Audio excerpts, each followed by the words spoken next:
Hello. In this video, I'm going to talk to you about how the Federal Reserve, or the Fed, impacts inflation, what tools they use, and we're going to talk about all the way up to current day trends.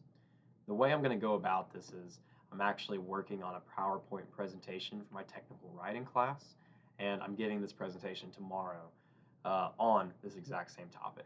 So I'm just going to go through with y'all on this PowerPoint, talk about some of the main points that I'm going to cover, and I hope y'all enjoy this video. If y'all enjoy it, I want y'all to just take a second and help me out. I'm on the road to 1,000 subscribers, so please just scroll down, click that subscribe button, and help out the YouTube algorithm, as Graham Stephan says. So let's go ahead and get right into it.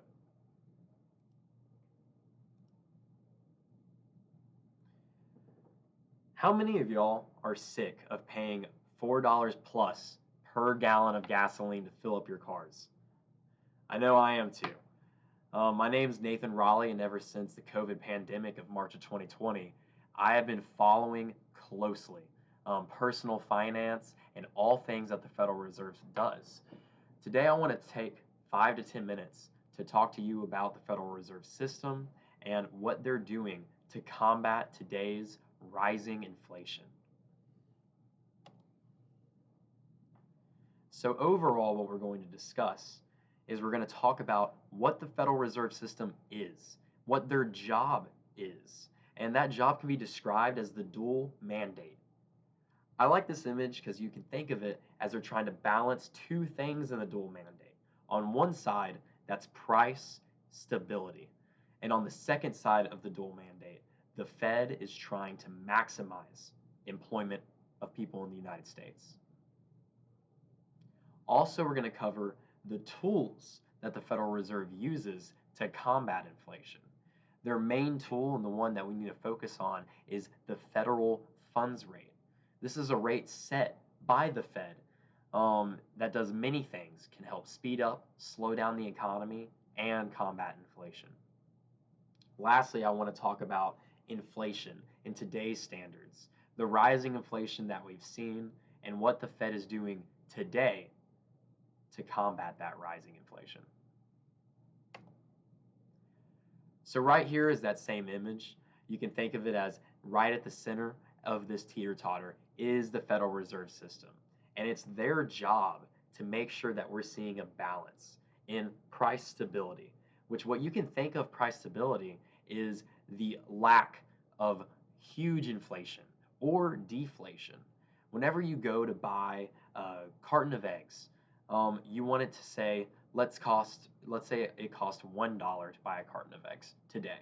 And you go a week or two later, you're buying another carton of eggs, you've eaten all of them, and you want some more. Well, how much do you expect to spend?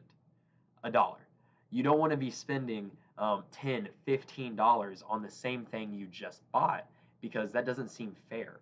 That makes you feel like your money is worth less quickly. So the Federal Reserve, half of their job is trying to ensure price stability in the American economy. Currently, today, we've been seeing very high inflation numbers, the highest inflation numbers since the 1980s. And the Fed is worried that price stability is not where it needs to be. On the other side of the dual mandate is maximizing employment, or in other words, the lowest possible unemployment rate. Today, currently, we have an extremely strong labor market. Everywhere you go, everywhere you drive, you see now hiring signs at all types of businesses, which is a great thing. As far as the Fed can see, we have the lowest unemployment rate in basically history since like the 1940s. And that's great for the American economy, but what that shows to the Fed is that this teeter-totter is balanced towards one side and not stable. So they have to work and use their tools to help stabilize their dual mandate. Now, what is the federal funds rate? Like I said earlier, it's a tool that the Fed uses, but what does that tool do? So the federal funds rate is an interest rate that the Fed sets, and what that rate is is it's the interest rate that banks charge one another when they're doing transactions. Banks do these transactions all the time, and whenever the federal funds rate is increased, or this interest rate's increased for banks, it gets more expensive for banks to do their day-to-day operations. It gets harder for banks to function as a business. So right here is what I'm going to talk about. Well, let's say that federal funds rate's increasing, banks are getting more expensive to operate. What effect does that have on the consumer? Well, the consumer uses their banks, obviously. So when the bank is more expensive to operate, they have to increase interest rates on mortgage loans, on car loans, on credit cards. And the same thing for businesses. Businesses have loans from banks, and those business loans are going to get more expensive with higher interest rates whenever the federal fund rate is increased. And what that does is it gives consumers less money to spend. It makes businesses raise the prices of goods and services. And overall, when the federal funds rate is increased, it slows down the economy. And vice versa, when the federal fund rate is decreased, it actually speeds up the economy. Banks can operate on easier margins. Loans for businesses and consumers become cheaper, and people have more money to spend. So right here, we're going to talk about today's federal fund rate and what it's been doing over the past couple of years. On this graph, you can see it goes all the way back to 2015. We're going to talk about 2020, and it goes up until today. So right here is the percent, the federal fund rate. And if you want to take a note at 2020, that's right around March of 2020, actually, right when the COVID pandemic came in. And you can see how it did a sharp decline all the way to near 0%.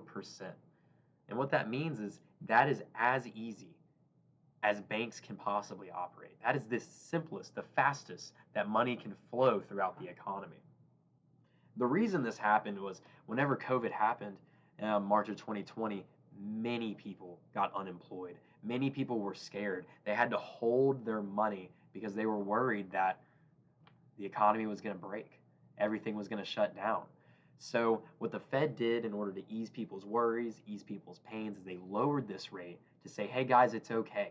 Go out there, get yourself a car, spend some money, because right now are going to be some of the lowest rates you'll see. And they held that for multiple years up until 2022, this year.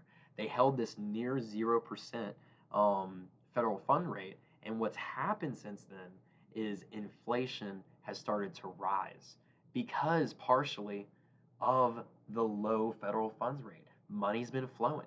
People have been getting money faster. People have been spending money faster. And that takes part into rising inflation rates. And you can see on this graph in today, right above my head, there is started to be an increase.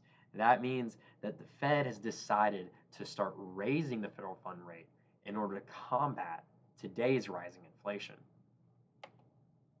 And this graph right here, let me make this just a little bit smaller so you can read everything.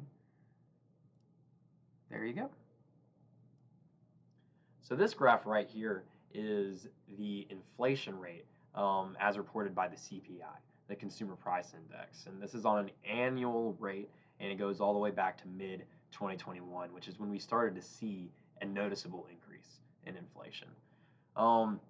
You can see back in mid-2021, we got the 5s, the 5.4s, and it start to dip down. This is when the Fed thought that inflation was going to be transitory.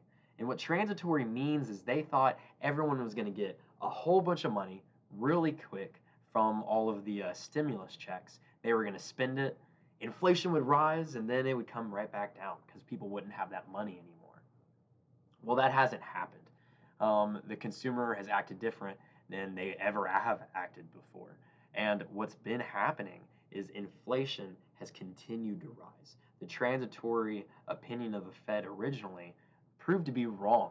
And ever since October, we marked up to 6.2 and then beelined all the way as of March of 2022 straight up for inflation. Like I said earlier, this is the highest inflation rate the US economy has seen since the 1980s. It's a very scary number, and the Fed's normally trying to get a goal of around 2%, which we're nothing close to. So this high inflation's been scary.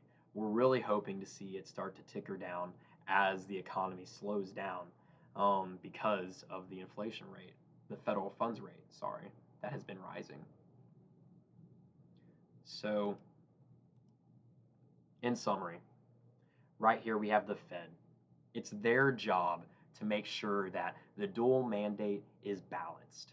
There are plenty of jobs and that many people are employed, anyone that needs to be. And then also on the other side of that balance is price stability, which is something that we don't have currently. So inflation's been rising. We're trying to combat that. And what the Fed's doing today is they're raising these interest rates. They're trying to put the brakes on the economy, slow it down. That way, inflation can hopefully be tamed. Thank you so much. I really hope you enjoyed this. There's a quick little PowerPoint that I'm going to be giving tomorrow. If you have any questions, leave them down in the comments for me. And like I said earlier, if you enjoyed this video, please subscribe, because I'm going to continue to upload videos about finance, personal finance, all things. And if you enjoyed this, you'll enjoy what we have coming in the future. Thank you so much.